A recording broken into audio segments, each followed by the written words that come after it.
What's up, everyone? Welcome back to my channel and another episode of Weekend Watch, where I break down the top 5 movies at this past weekend's box office.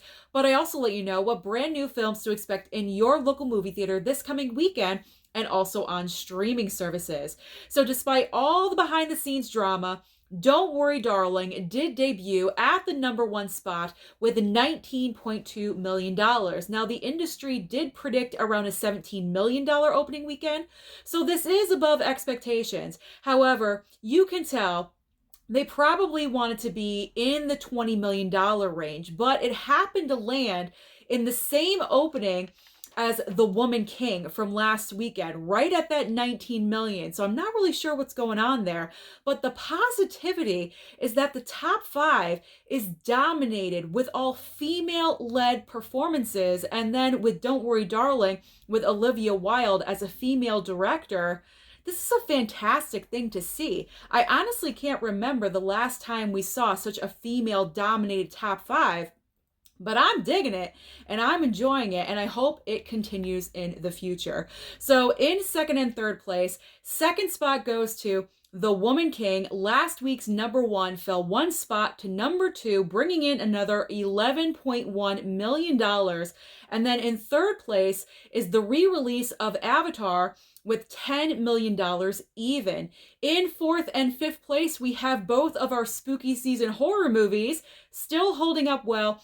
In fourth place is Barbarian. That word of mouth is still going around, bringing in $4.8 million.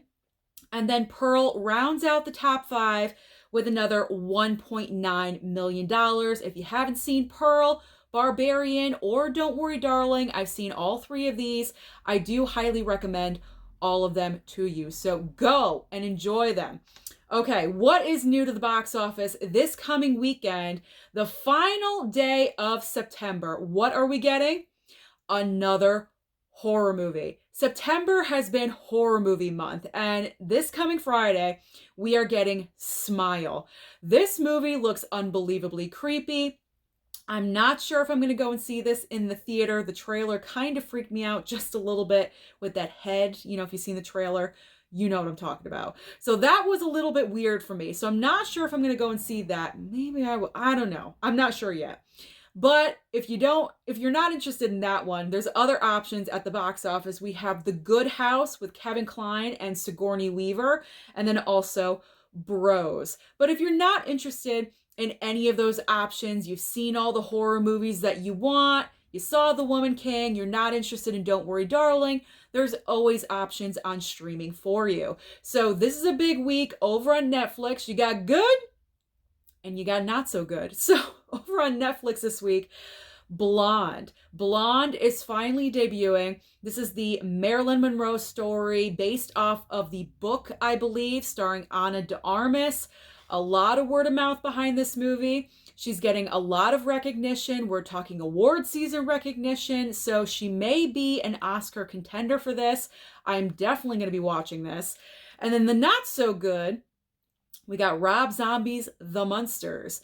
I'm probably going to watch this one as well because I'm sniffing an I hate this movie future video, so I need some content. So I'm most likely going to watch this one and probably rip to shreds. All right, moving on to HBO Max. Over on HBO Max, we have DC League of Super Pets, which is dropping on the service, not on actual HBO. That's not until October, but on HBO Max, it is debuting the 26th. So you can stream that on the 26th.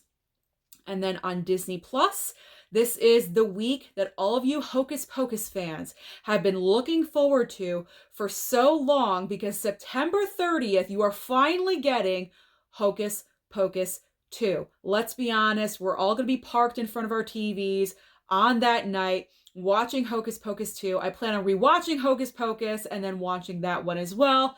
Cross fingers. It's a decent follow-up. I do have some reservations about it, but I'm hoping it's going to be good and satisfy all the fans out there. Now, over on Amazon Prime, they are dropping Ambulance on the service. So if you haven't checked out Ambulance, you may want to. I personally enjoyed it. I thought it was a decent Michael Bay film. You guys watch it. Comment down below. Let me know how you feel about it.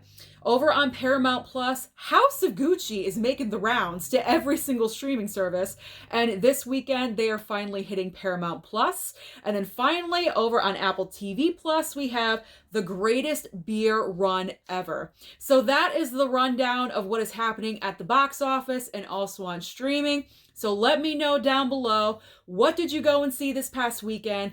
What female-led movie has been your favorite so far? Don't forget to like and subscribe before you leave, and I'll see you next time.